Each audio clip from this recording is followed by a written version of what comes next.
Right, Fiona Anderson is here from Business in Vancouver. Good morning, Fiona. Good morning, Sophie. Looking at some construction projects in BC, lots of hotels and condos in the works. That's right. So Business in Vancouver does lists of things that happened in 2014, and in its today comes out its list of construction starts from 2014. And what we've noticed is a lot of the starts are hotels, condos, not big projects like LNG or other hydro projects like Site C, of course, is not included because it hasn't really started yet. This list looks at shovels already in the ground. Another study recently by the Association of Consulting Engineering Companies found the same thing. They found that when it looks at building homes and hotels beat out LNG projects in a ratio of 4 to 1. And in fact, of about $5.6 billion worth of projects, almost 3 billion were actually hotels or residential. So let's look at the top number, the top starts from our list. There's two that are top the list at $1 billion each. The first is Concord Pacific's Falls Creek development, which is at the north end of Falls Creek. It's called One Pacific.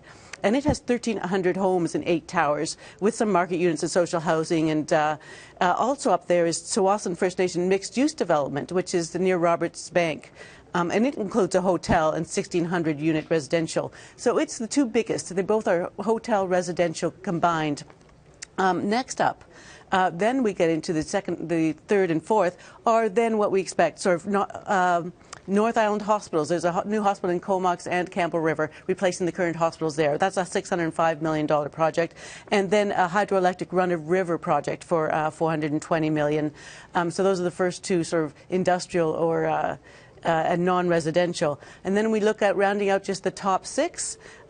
There's another hydroelectric project at $420 million at Upper Lillooet River, and to have a Tilbury LNG facility, and the Trump International Hotel is the number 6 at $360 million. So when we look at the rest of the top 20, there's 5 more hotels, resident complexes. Another second actually on the list was there's a lot of small hydroelectric projects, just a couple hundred million here and there. But those are the top 20. Lots of residential, lots of hotel tourism, not much big infrastructure projects. All right. Well, we'll talk about housing prices coming up in our next hour with you, Fiona.